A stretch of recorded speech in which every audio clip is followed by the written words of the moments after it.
நம்மோடு மூத்த பத்திரிகையாளர் தராசு ஷியாம் அவர்கள் பார்வைகளை பகிர்ந்து கொள்வதற்காக இணைகிறார். இணைந்தமைக்கு நன்றி திரு தராசு ஷியாம். இன்னைக்கு மாவட்ட செயலாளர்கள் கூட்டத்தை பாமக நிறுவனர் ராமதாஸ் அவர்கள் கூட்டுறாரு. ஆனா அன்புமணி அவர்கள் புறக்கணிச்சிருக்கிறாரு. பல நிர்வாகிகள் இதை புறக்கணிச்சிருக்கிறாங்க. இப்பதான் அண்மையில சித்திரை முழுநிலவு மாநாடு நடந்துச்சு. அதுல பங்கேற்றவர்கள் இப்ப இந்த மாவட்ட செயலாளர்கள் கூட்டத்தை புறக்கணிச்சிருக்கிறது எதை உணர்த்துவதா இருக்கு? பாமக மிகவும் செங்குத்தாக பிளவுபட்டிருக்கிறது என்பதைத்தான் உணர்த்துகிறது. இதுல டாக்டரை பொறுத்தவரையில் பெரியவர் இந்த கட்சியை அவர் தான் நிறுவியவர். அந்த காலகட்டத்திலே வன்னியர் சங்க கூட்டங்களில் நானும் அவரும் சமூக நீதி பற்றி பேசுவதற்காக சின்ன சின்ன கிராமங்களுக்கு எல்லாம் சென்றிருக்கிறோம் 1980களிலே. அதற்கு பிறகு எங்கள் பத்திரிகையிலும் அவர் எங்கள் போராட்டம் எதற்காக என்கிற தொடரெல்லாம் எழுதியிருக்கிறார். எனக்கு அந்த அமைப்பு பற்றி மிக நன்றாக தெரியும். ஆனால் டாக்டர் அவர்கள் பொறுப்பை அன்புமணி அவர்களுக்கு கொடுத்து பல வருடங்கள் ஆகிவிட்டன. தேர்தல் ஆணையத்தின் ஆவணங்களில் பார்த்தால் பாமகவை பொறுத்தவரையில் அன்புமணி மட்டும்தான் முடிவெடுக்க முடியும். டாக்டருக்கு என்று தேர்தல் ஆணையத்தில் எந்த பதிவும் இல்லை. இதுதான் இன்றைய நிலை.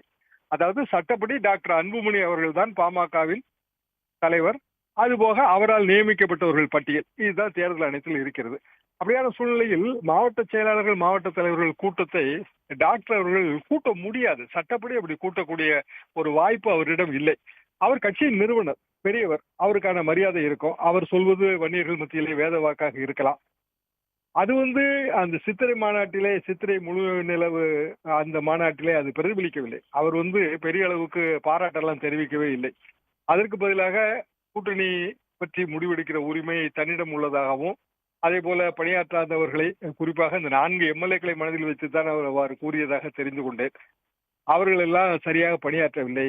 கட்சிக்காரர்கள் பதவிகளை வாங்கிக் கொள்கிறார்களை தவிர பதவி பொறுப்புகளிலே அவர்கள் கவனம் செலுத்துவதில்லை என்கிற ரீதியிலே அவர் கட்சிக்காரர்களை கடிந்து கொண்டுதான் பேசினார். அதற்கு பிறகுதான் இந்த கூட்டம் ஏற்பாடு செய்யப்பட்டது. அப்படி என்றால் இந்த கூட்டம் கூட்டணி சம்பந்தமான முடிவு எடுக்க போகிறதா? கூட்டத்தின் நிகழ்ச்சி நிரல் என்ன, அஜெண்டா என்ன?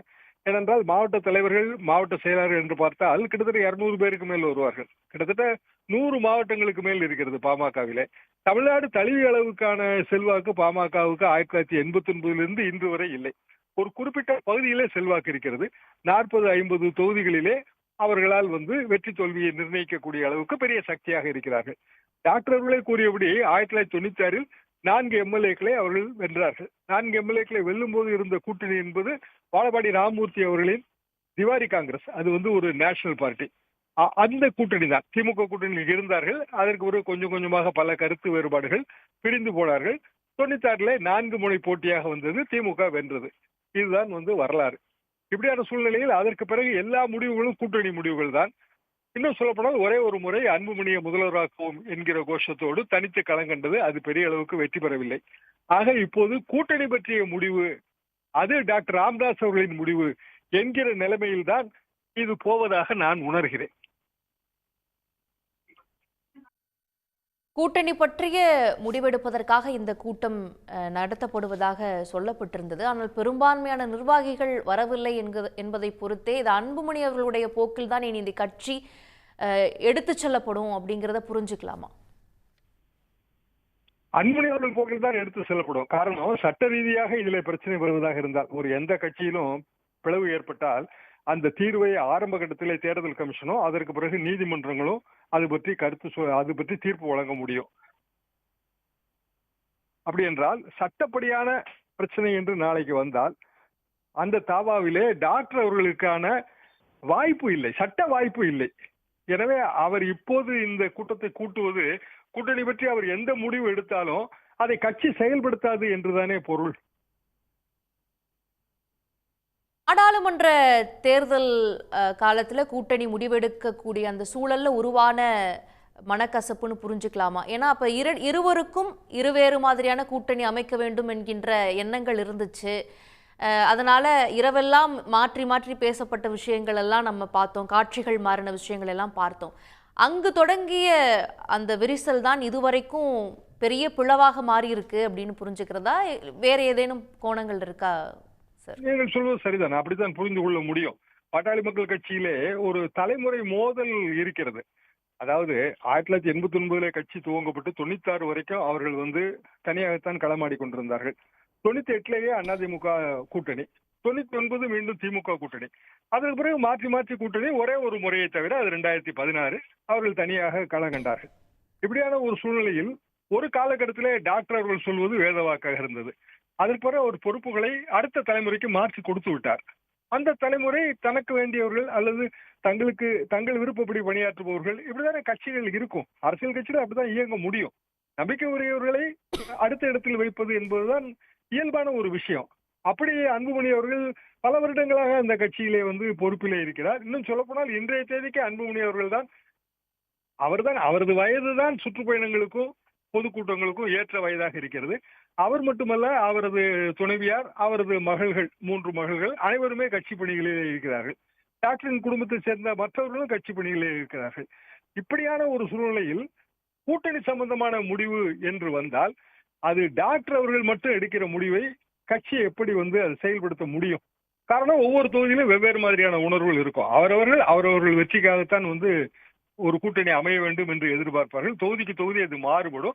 ஒட்டுமொத்தமாக தலைமை ஒரு முடிவெடுத்து அறிவித்த பிறகு கட்சியில இருக்கிற அனைவரும் அந்த தலைமையின் முடிவை ஏற்றுக்கொள்வார்கள். இப்படிதான் நடைமுறை.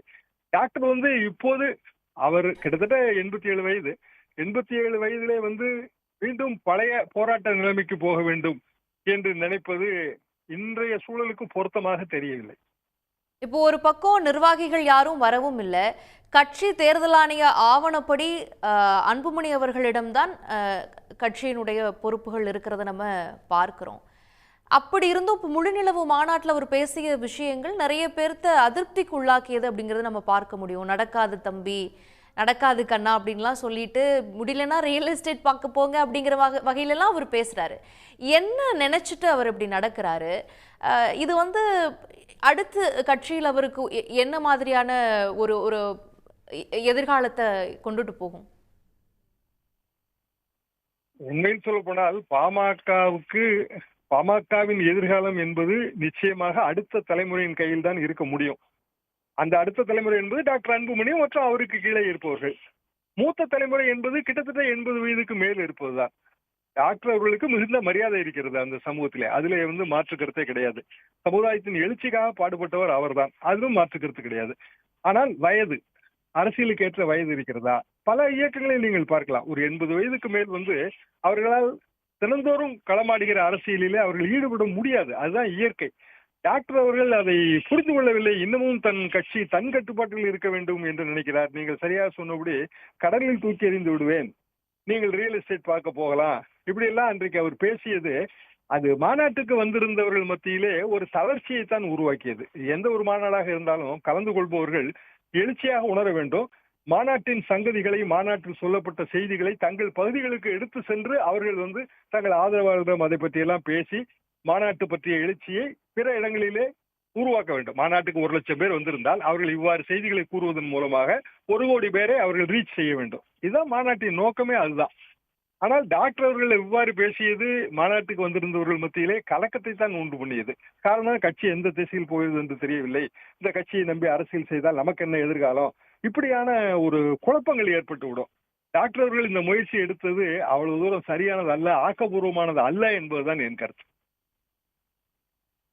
நன்றி திரு தராசுஷாம். இணைந்து உங்களுடைய நிறைய பார்வைகளை பகிர்ந்து கொண்டீர்கள். இணைந்தமைக்கு நன்றி. உடனுக்குடன் செய்திகளை தெரிந்து கொள்ள சன் நியூஸ் பெல் ஐகானை கிளிக் பண்ணுங்க.